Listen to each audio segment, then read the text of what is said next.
Welcome to the EntrePastors Podcast on YouTube. This is a show that helps pastors think, act, and thrive as prosperous entrepreneurs.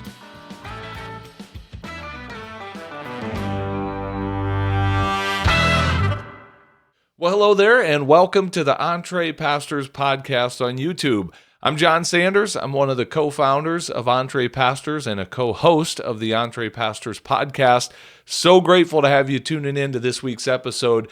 If you have ever had any kind of interest in getting into real estate as a form of building investments and passive income, you're going to want to lean in and listen to today's episode. You're going to hear a conversation with myself, my fellow co-host Les Hughes, and today's guest, Dustin Heiner, who has not only served in pastoral ministry, but has really leaned into investing in real estate, so much to the point that he is now what he calls himself successfully unemployed, where he does not need to work a job at all because he's built out a business in real estate. So we're calling this episode Financial Freedom Through Real Estate. And Dustin's going to share his story and how he has made that possible and how he's teaching thousands of other people how to do the same thing.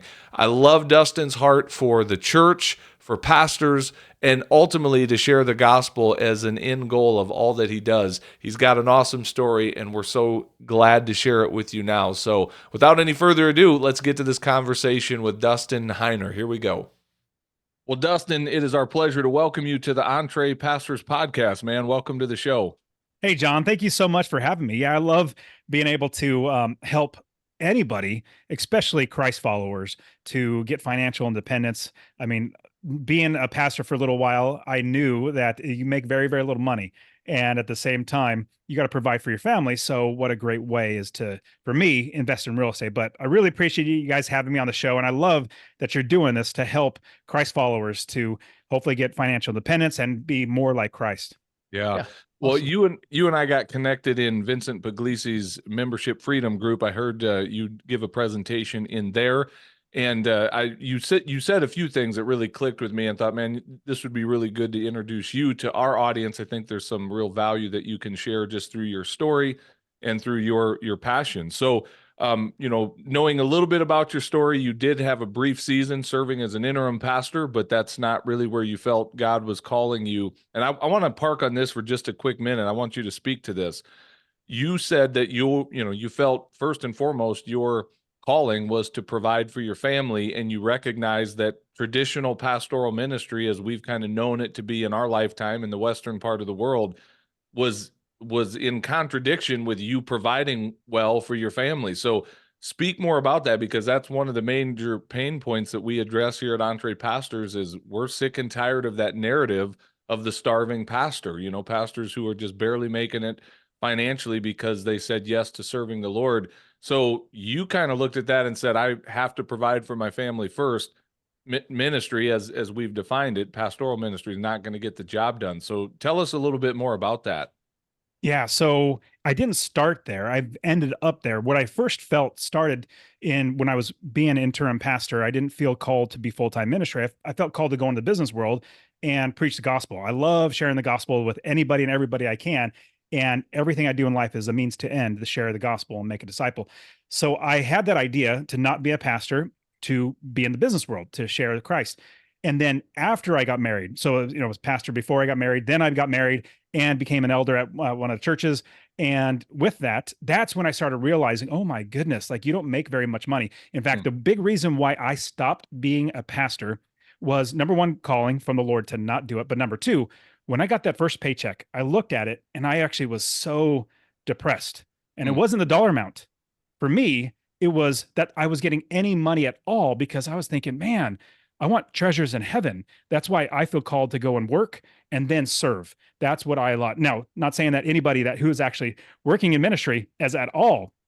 That's just how I felt. But with that, fast forwarding now that I have a wife, 4 kids, my wife's pregnant again with our 5th child, I'm looking at how much it costs to afford everything. I'm talking to friends who are pastors who literally don't have enough money. They have to get part-time jobs or their wives have to work in order to feed their family. Now, what I decided to do back in 2006 was to start investing in real estate.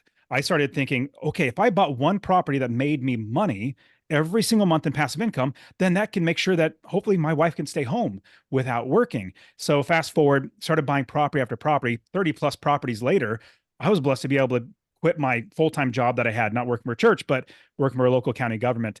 Was blessed to be able to quit that and then continually invest in real estate.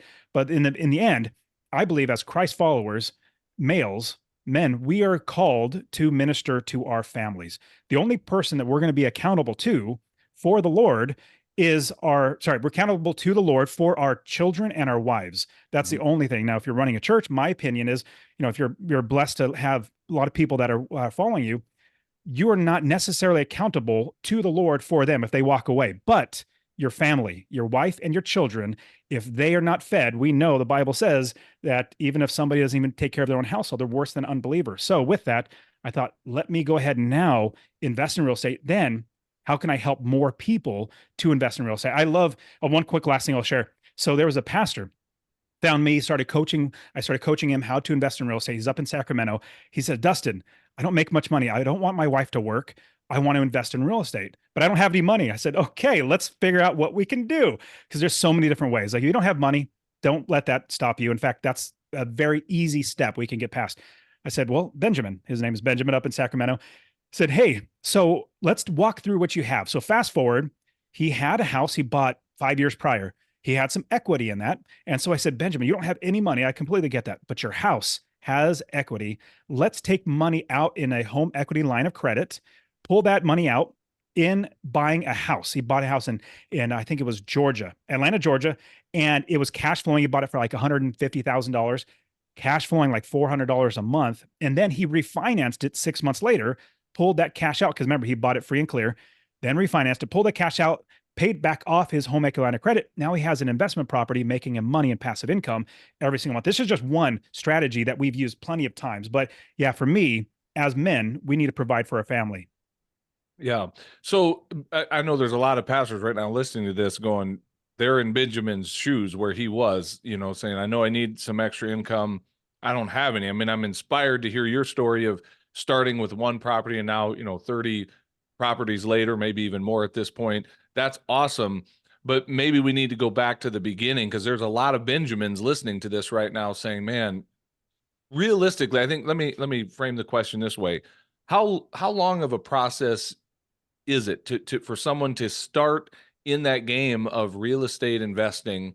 It's not a game. I don't know why I said game, but to start in that arena and then to get to the point where it's really starting to move the needle significantly in terms of their financial income and security.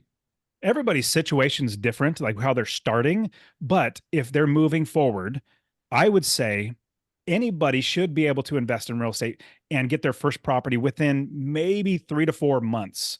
And the great thing, so what we do here, so my company's Master Passive Income podcast and everything coaching. And what we try to do is help every single one of our students to within 3 months have learned how to invest in real estate. We have all that education for them. Then implement building a business.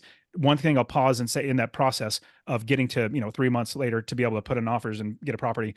We don't like, I tell everybody I'm an investor, but what I am is I'm a business owner. Now, my business is real estate investing and my inventory is my properties. So I have other people run the business for me. That's how I make it automatic. So that's what we talk about. First, you got to get educated. Number one, that usually takes about a month through getting through all of our education. And then, but the great thing about this is at the same time that you're learning, you're also implementing, which is the second step. And in that first month, you're starting to learn, starting to implement, building a business, finding an area anywhere in the country. Because Benjamin's like, Sacramento, it's so expensive here. How am I going to make any money? It's like, we don't have to just invest in Sacramento. He invested in Georgia. We love investing out of state. So number one, education, and then implement in building a business. Let me quickly share what that means or what it looks like. So if you're going to start a convenience store, candy bars and soda machines and all that good stuff, well, you would not sign a lease on a location, open the doors and set a box of candy bars in there on the ground. No, you wouldn't do that. You go out of business in 2 seconds. What you would do though is you would build the business first. That means you get the gondolas, those are shelving units, all the candy bars go on, the countertops, the cold storage, bank accounts, cash registers, employees, managers, insurance, everything in the business before you buy any inventory. Same exact thing with real estate investing. We build the entire business and then we buy a property. That one property is a piece of inventory that we put into our business. Then, going back to the process of 3 months to be able to put in offers, after the second month, you should already have the business built because we have that process, that system already set up for you to do that anywhere in the country. And then by the third month, we're putting in offers. And the great thing about this is usually by the fourth month, every student that goes through this gets their first property under contract. But because we've built the business, we have other people sending us deals. We have other people that are helping us to buy the deals, other people that are managing the deals for us. Usually the second property comes within like a month later. Like it takes them forever to get to the first property, but because they have this business built, people sending them deals, a month later, they're getting a second deal. Most students are now have that system running, that business running, and deals are going to keep coming in. Does that all make sense? Yeah, back up on the building the business side of things. Like, what all does that entail? And I understand you're not going to give me a full, answer to that question, but give me some of the bullet points of what does that actually mean to build the business? I mean, are you talking about I'm setting up an LLC to kind of house all of this under? What else goes into that? That's definitely one part of it. Let me give you the broad overview on how to do this. So number one, we need to find a city anywhere in the country to start investing in. Now, my suggestion when you're going to find a city that has good inventory, the types of homes that people either want to buy or rent. My suggestion is cookie cutter type homes, 3 bedroom, 2 bath, 1,200 to 1,700 square feet. Not too small that families don't want to live and rent them out. Not too large that's going to have extra toilets to fix and walls to paint and floor to fix. At the same time, you could do short term. So there's long term, year lease, there's short term, we know Airbnb, midterm, 30, 60, 90 days. So you find a city that has a lot of inventory that you can buy. Check. Then we pause on looking at inventory. In fact, my students, sometimes they say, hey, Dustin, I found a city. I've already got 5 realtors sending me deals. I say, no, stop. You're putting the cart before the horse. The realtors and the finding of the properties is literally the last step. That's the easiest step. Who are you going to get to manage that property and take care of that property if you did buy it? Oh, I don't know. I said, okay, remember, inventory first.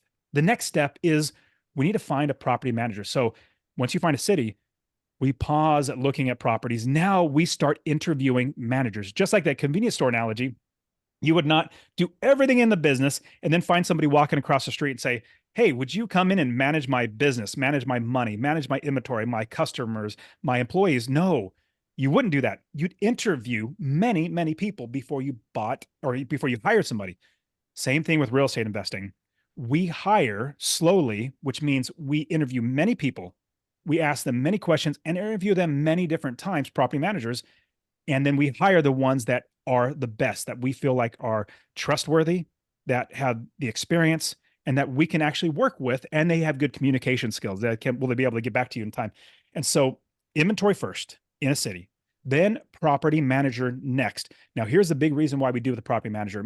Most quote unquote gurus, people like I fell into it. I listened to a guru and did it wrong. And my property manager started stealing from me within 6 months. But if you do it right, you build the business first. This is what's going to happen. Instead of calling up a property manager and saying, hey, property manager, I bought this house, spent thousands of dollars to fix it up, and spent thousands of dollars to buy it. Will you manage it? And they say, no, I won't manage it because I'll get shot there. Well, you no longer have an asset. You have a liability now. Instead, how much better would it be? You could say, property manager, I'm looking to buy this house. How much will it rent for? What's the clientele like? What's the vacancy factor? And will you manage it? And if they say no, well, you don't waste your time and money on that property. If they say yes, then you're like, okay, now I can dive deeper into this property. So inventory number one, property manager number two. Next up is your mortgage broker. You need to make sure that you have, I suggest 2 or 3 different ways to get financing. In fact, I'll quickly say this. I have literally counted 15 different ways to get financing for my properties. A lot of people, especially listen to this, you might be thinking, well, shoot, I don't have any money. How do I get started? Okay, I got the HELOC. Maybe I could do that. Well, I tell you that the inventory, the properties, finding the property is the last step. The second to last step is the financing. It's not that hard. What we need to do is start calling mortgage brokers. There are lots of them. So we find two different mortgage brokers, maybe three at most, and then we move on to the next step. The next step, so inventory, property managers, then mortgage brokers, then we start calling up contractors and handymen. So those are the people who are going to be managing the property, not managing, managing the fixing up of the property.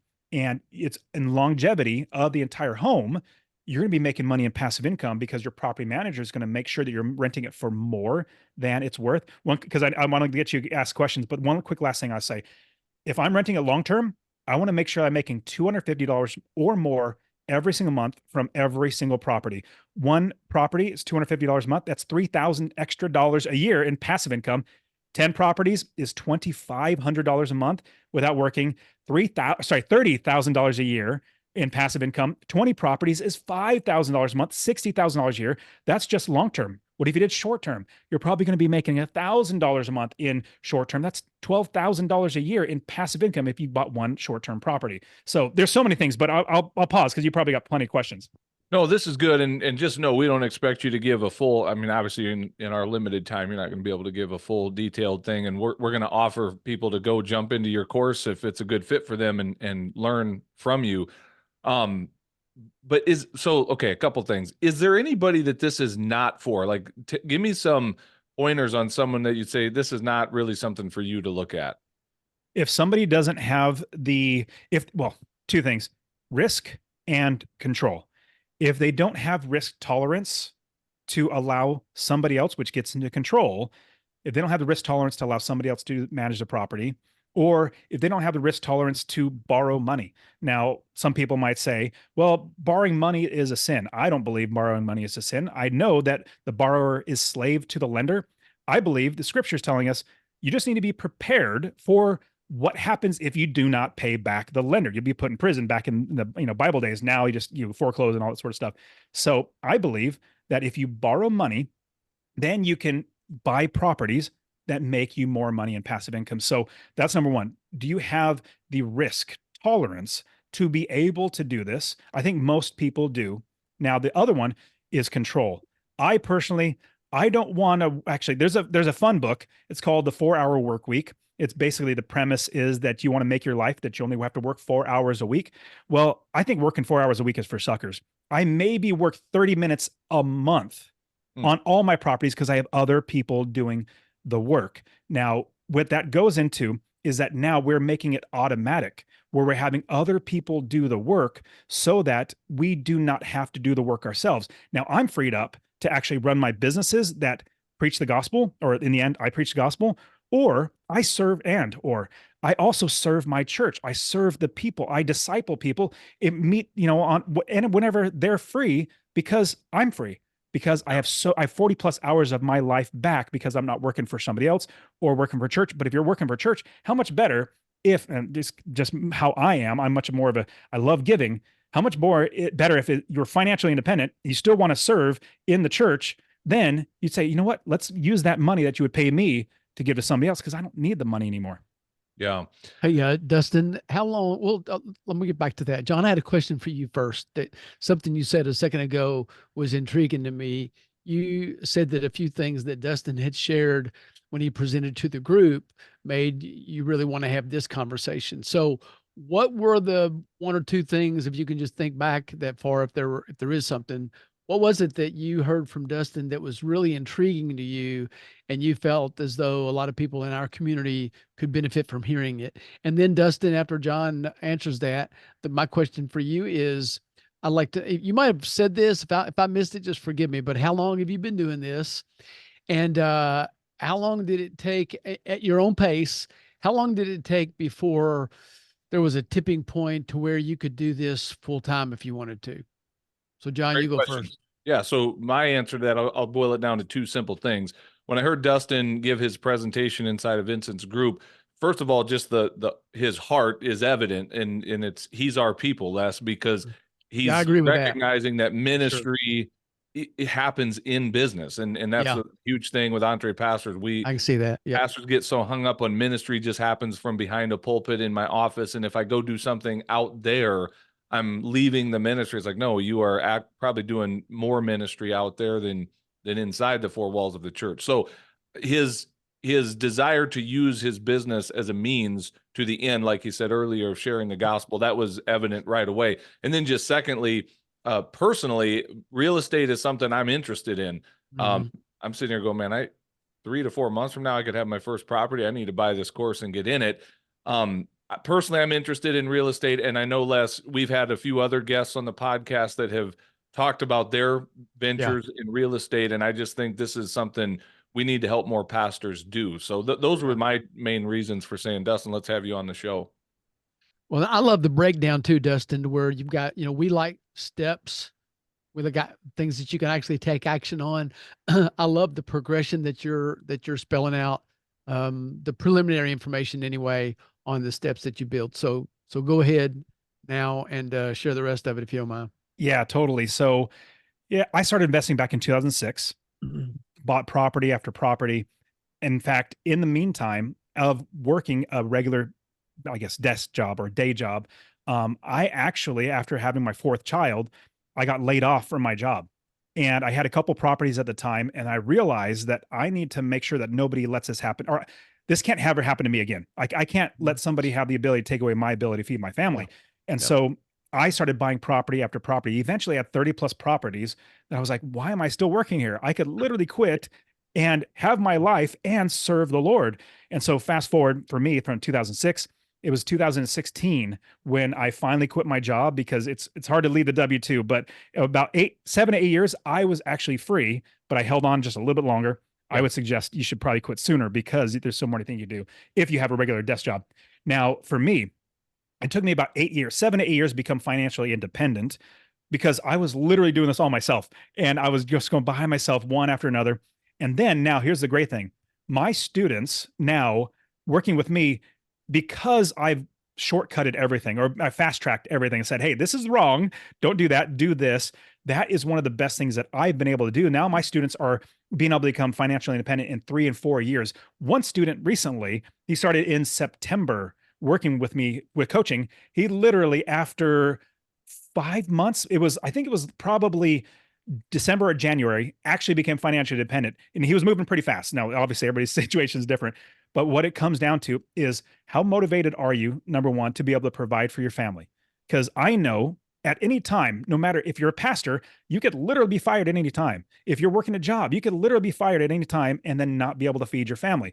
Well, I know that I need to feed my family. It's what men do. We take care of our family. So I've seen my students, personal students, in 4 years be able to get financially independent. Then they become my student, or my students become my coaches. And now I have coaches now that were my students. They're helping their students in shorter time, 2 and 3 years. It's really amazing. But I've seen so many people get financially independent, or coached people. In fact, my new goal is to help 1 million people, my new goal in life, help 1 million people to invest in real estate and hopefully become financially independent. And honestly, between us, John and Les, it's all a means to share the gospel. It's all a means to be able to point to Christ as being who guides me. I literally read the Bible multiple times a day. And every single time I read the Bible, I feel like we know it's the bread of life, but I feel like my hunger is quenched, or my thirst is quenched. Then at the same time, I'm literally reading the Bible to my kids ever since my 16-year-old daughter, ever since she was 3, every single day. Every night, we absolutely read the Bible. We do family worship time, read the Bible, pray, sing songs. And with that, we've only missed maybe 5 or 6 days out of the entire, 13 years of doing that, because my end goal is to make Christ followers of my family. Then my end goal is to make disciples like we're called to do. So in the end, what I found is, when we have the ability to share something else outside of Christ in general, it opens up their eyes and ears to hear something else. Now, I will say this. I literally go to college campuses and interrupt students when they're sitting there eating lunch. Hey, can I share the gospel with you? I literally, so there's no fear evangelism type of thing, but there's also long-term evangelism. So with that, what I found is that as people invest in real estate, they're freed up to serve the Lord even more. Dustin, I just want to pause on something you said right there and highlight it for our audience. And it wouldn't have to be real estate for all pastors. I mean, it could be any number of businesses. But the thing I want them to hear you say is when you just have the gospel to share, it's like walls can go up.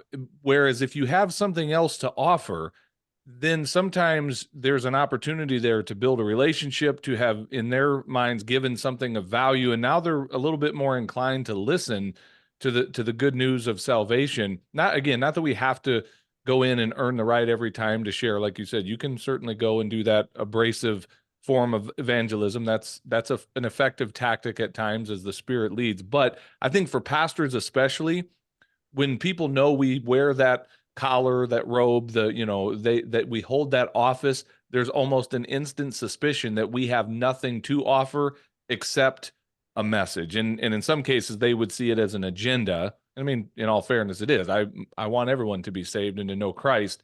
So I do have an agenda.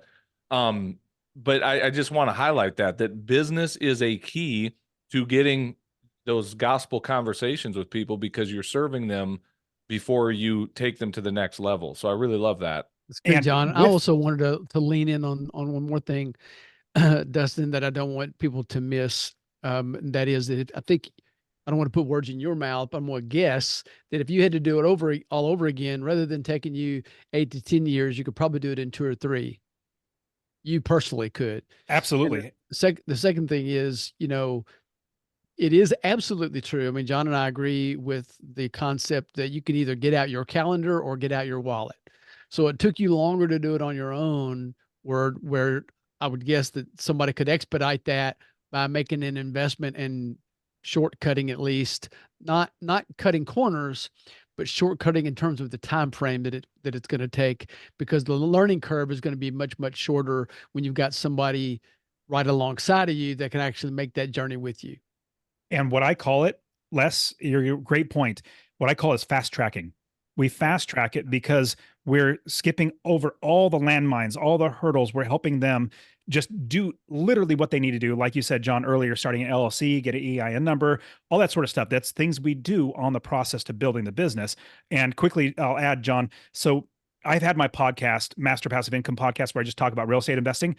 I literally share the gospel on it too. And my normal vocabulary, I guess, how I normally talk, I always say, well, praise the Lord, this is what's happening. Or when somebody asks me a question, how are you? I always answer, I am blessed. And usually that takes people aback. Big reason why I say it is because there has to be a blesser if you are blessed, and that gets a lot of conversations going. But with my podcast too, I'm constantly sharing my faith just by my vocabulary. And then on my social media, this last April, or was it March? When they're Easter, I literally gave a 20-minute gospel presentation on my social media and post it, like literally how to be saved by the Lord. And same thing with my conference. The Real Estate Wealth Builders Conference that I put on, I literally give the gospel. And so everything that I do, it's not just any one interaction. It's because we are to make disciples of all nations. And the way to do that is preaching the gospel and living the life. Now, you can't do it without preaching the gospel. We know that faith comes by hearing, and hearing the word of God. But at the same time, your actions, if you're a Christ follower, you do not want people to look at you and say, well, there's a hypocrite, just like I don't like. You absolutely want to be living the example of Christ for everybody else. But yeah, to combine all that, like what you were saying, Les, I could literally do it in 2 to 3 years at the very least, if everything was literally taken away from me. Because a lot of people think financing is the hardest part, especially if you're a pastor. You're like, well, how do I get financing? There are so many ways. Like I said, I literally have 15 different ways that I personally use and teach my students how to get financing to buy a property. And think of it like this. If you're a contractor, a plumber, whatever, you have a tool belt of tools that you're going to use for a specific job. Same thing. If you have, let's say, private money, hard money, signature loan, if you have home equity line of credit, cash out refinance, DSCR loan, a debt service coverage ratio loan, bundle loans, portfolio loans. I'm just giving you a broad overview. You have all these different ways to get financing, even subject to the mortgage where you take over the payments, FHA loan, they're just touching the surface. These are all tools that we put on our tool belt that whatever deal comes our way, meaning a property, hey, I want to buy this property, Well, we figure out what tool goes into that property to fix that problem of not being able to afford it. Well, we combine, let's say we have 15, let's say we combine 3 or 4 of them together to buy that property. So financing is not the hard part. So anybody listening to it, get that out of your head. And finding properties is not the hard part. That's the easiest part. Get that out of your head. Hardest part is building the business. And that's what I love to share people how to do it. Because really it's in building that business that you're bringing that freedom to your life, of the ability not just to be completely overwhelmed and burdened with constant calls and emails and all the stuff. It sure is. And when I build that business, and I literally invest in Ohio, Texas, Arizona, Missouri, Indiana, and Tennessee, all these different areas I'd invest. I do not do any work. I have other people do the work because I build the business every single city that I go to, every single state that I go to, that other people do the work. Yeah. Where's home for you? Arizona, Phoenix. Okay. All right. Nice. Hey, we're kind of running down on time here, and I want to give you an opportunity to invite people into your course and tell us more about that. Maybe one last question. This is backing up in the conversation, and it's a really basic question for someone that's just kind of hearing this maybe for the first time. You said something earlier, you said, don't do a deal unless it cash flows $250 a month. And I'm putting myself in the shoes of someone that's really new to this, listening to this, going, $250 a month. Why would I go into all this debt for $250 a month? And you know how many of those I'd have to have in order to replace my income? Tell us it's not just the $250 a month in positive cash flow. There's other benefits. And, speak to that just at a high level in a few bullet points. What are some of those other things that those properties can do for you in addition to the actual cash flow? Yeah, absolutely. And in just a second, I'll give everybody listening a real estate investing course literally for free. I just want you to start invest. So I'll give that to you in just a second. I just got it, by the way. So thanks a lot for that, along with that free book. I appreciate it. Oh, awesome. So glad. Yeah. So there are, and cash flow, because you might be thinking $250, that might not be a lot. I have properties making me $600, $700, $800, $1,000 a month in passive income, because you do not wait to buy real estate. You buy real estate and then you wait, because over time your cash flow goes up. But here's a great thing also. There are 6 ways that you make money when you invest in real estate. Number 1 is passive income. You make sure your rent is more than your expenses. My suggestion, $250 at minimum, and then you'll make passive income. Next one is equity capture. When you buy the property, we don't overpay for the property. We underpay for the property, and then we capture equity because we buy it for less than it's worth. Then there's forced appreciation. We put money into the house to make it worth more. And then when it's worth more, it's going to be more than what we paid for it, as well as what we put into it, hopefully by $10,000, $20,000, $30,000 more. So we force the appreciation up. We also know just over time with inflation and everything, market values go up over time. Like I said, we don't wait to buy real estate. We buy real estate and then we wait. Then a next one is tax benefits.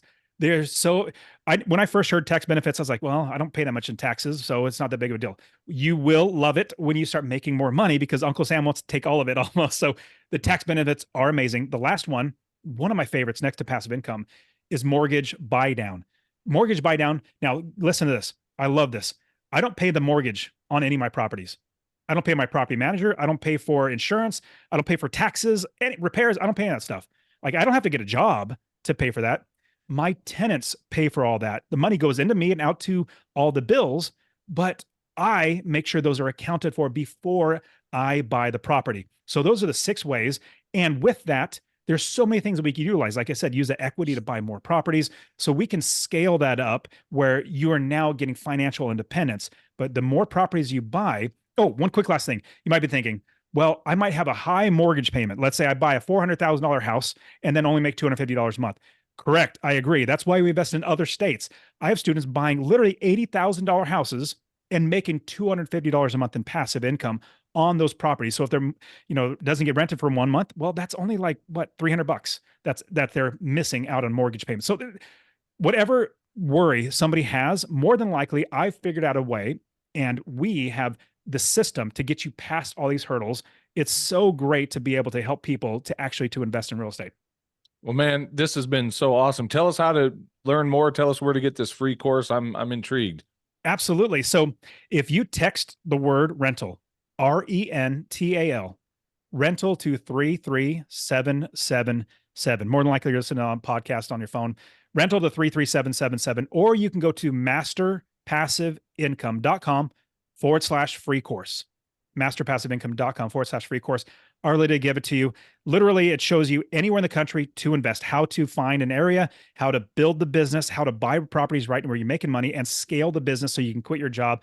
You can even listen to my podcast, the Master Passive Income Podcast. Literally, it's like 90% me, a solo show, teaching how to do this as well. But then also Instagram. You can reach out to me on Instagram, the Dustin Heiner, THE Dustin Heiner. And no, guys, I'm not that arrogant. It's the only handle I could come up with, but the Dustin Heiner. But then also, John, like you were mentioning, I have my conference, the Real Estate Wealth Builders Conference, where I literally preach the gospel, but it's a means to an end. But the means is teaching people how to invest in real estate. And one quick last thing I'll say, it's not one of those hype and sales pitch real estate events where they say, run to the back and normally $1 million, but it's $1,000 a day. I hate those. I created an event that I would want to go to. It's a no sales pitch event, literally just community-based, helping and coaching people to invest in real estate. But you can go to rewbcon.com. Rubcon, rewbcon.com, stands for Real Estate Wealth Builders Conference. And actually, if you know what, let me create a promo code. So I know I haven't created yet, but I will create it right now. If you're a pastor, and even if you're not a pastor, if you're listening to this, I want you to come, and you can use this for you. Let's say your wife or your spouse wants to come, and I want you to be able to come. Let me give you 20% off your pass. So if you use Pastor 20, I will literally give you 20% off your pass. It's an annual event. We switch states, cities. This next city is going to be in 2025, April 2025. We'll be in St. Louis, and 3-day event. It's absolutely amazing. I would love to have everybody comes, but I'll get that promo code so you guys can also get 20% off. Man, Dustin, this has been so good, and I've got so much more I'd love to visit with you about, but this is a great starter conversation. I'm sure we'll have you back on the show to go deeper into some of this, but love the work that you're doing. I'm inspired by it. Hey, one quick thing. I have a last question. Define financial independence. You've used that word a few times. What does that actually mean? For me, it's finding a way to make money to provide for myself and my family without working for somebody else. That's really what it comes down to, because independence is where you're not depending on somebody else. Now, I also love the term successfully unemployed. That's what I got, because as I was quitting my job, I was like, man, I need a fun way to say it, because I was telling people I was retired. They're like, what are you doing retired? What do you do with your life? Like, I do plenty of things. So making money for myself and my family without working for somebody else. Love it. This has been awesome. Dustin, thank you so much for your time, man. We're grateful for it. And God bless you, man. Continue to serve. Thank you, guys. God bless you too. Yeah. See you later. Well, hey, thanks for watching this episode of the EntrePastors Podcast. Make sure you hit that subscribe button so you can be notified every time we release a new episode. If you'd like to get connected to other pastors who are learning to think, act, and thrive as prosperous entrepreneurs, then we invite you to check us out on Facebook. Just search for the EntrePastors Connect group, answer a few of our simple questions there, and we'd love to include you in the conversations. And if you're really ready to go to the next level, then we invite you to join our EntrePastors membership community. When you become a monthly subscriber, you will receive access to courses, exclusive community, and coaching that will help you along in your own EntrePastors journey. If there's anything else we can do to serve you, please visit us at EntrePastors.com, and we will do our best to serve you there. God bless everybody. See you soon.